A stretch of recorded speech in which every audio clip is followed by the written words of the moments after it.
देख रहे news for nation और मैं स्वाति पांडे आपके साथ। बिहार में गठबंधन कोई भी हो, लेकिन सरकार नीतीश कुमार की ही होती है। नीतीश कुमार बिहार के पार्टियों के लिए वो जरूरी या मजबूरी बन चुके हैं जिन्हें नजरअंदाज करना मुश्किल है। मुश्किल ही नहीं, एक तरीके से कह ले तो नामुमकिन है। कभी बिहार में एनडीए की सरकार, कभी महागठबंधन की सरकार, लेकिन एक इंसान जो परमानेंट है वो है बिहार के मुखिया यानी कि मुख्यमंत्री नीतीश कुमार और उनकी पार्टी जदयू। महागठबंधन की सरकार बनती है तो राजद जदयू, एनडीए की सरकार बनती है तो बीजेपी जदयू। अब बीजेपी के लिए नीतीश कुमार और नीतीश कुमार की पार्टी जदयू मजबूरी बन गई है या जरूरत बन चुकी है, ये तो उनके नेता ही बताएंगे और हम आपको बताएंगे कि आखिरकार नीतीश कुमार बिहार और बिहार के पार्टियों के लिए इतने इम्पोर्टेंट क्यों हैं। दिल्ली विधानसभा चुनाव समाप्त होने के बाद भारतीय जनता पार्टी ने बिहार चुनाव की तैयारी आरंभ कर दी है। पार्टी ने इस बार नीतीश कुमार को पहले ही आश्वासन दिया है कि एनडीए उनके नेतृत्व में बिहार विधानसभा चुनाव लड़ेगा। भाजपा ने स्पष्ट किया है कि वो अपने सहयोगी दलों के साथ मजबूती से खड़ी रहेगी, भले ही वो अधिक सीटों पर चुनाव लड़े। नीतीश कुमार को ये भली भांति ज्ञात है कि राष्ट्रीय जनता दल के भीतर मुख्यमंत्री पद के लिए कोई रिक्ति नहीं है।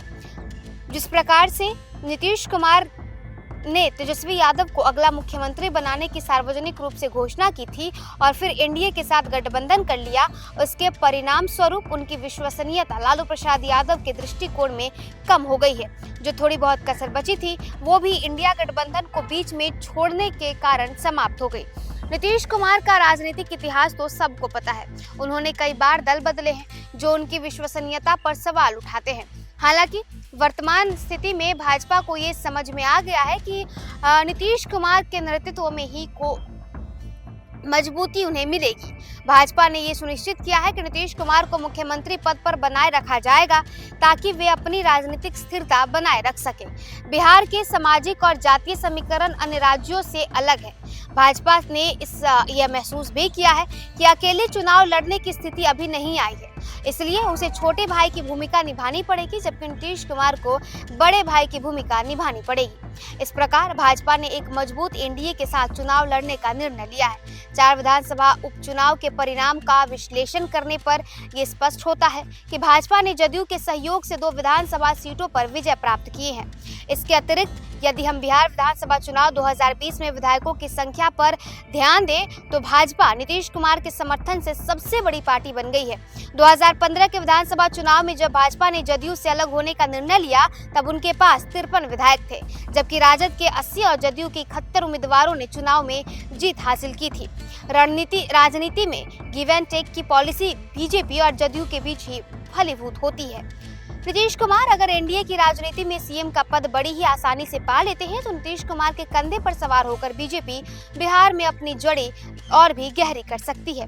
मुख्यमंत्री नीतीश कुमार की राजनीति को अपग्रेड करने के लिए बात करें या विशिष्ट सम्मान की हो तो वो भाजपा के साथ ही रहकर संभव है। ऐसा इसलिए कि अभी केंद्र में बीजेपी नीति की सरकार 5 साल से चल रही है और भविष्य में कभी राष्ट्रपति या उपराष्ट्रपति का चुनाव होगा तो संभव है कि नीतीश कुमार को एनडीए अपना उम्मीदवार बनाकर बीजेपी के लिए बिहार में रास्ता बना सकती है।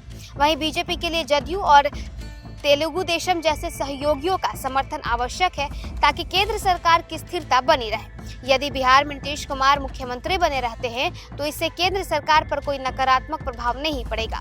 2025 में होने वाले विधानसभा चुनाव में राजद, कांग्रेस और अन्य दलों द्वारा कड़ी चुनौती मिलने की संभावना है। हालांकि बीजेपी के रणनीतिकार मानते हैं कि हालिया सफलताओं के आधार पर बिहार भी उसी दिशा में बढ़ेगा, इसलिए नीतीश कुमार का साथ रहना जरूरी है।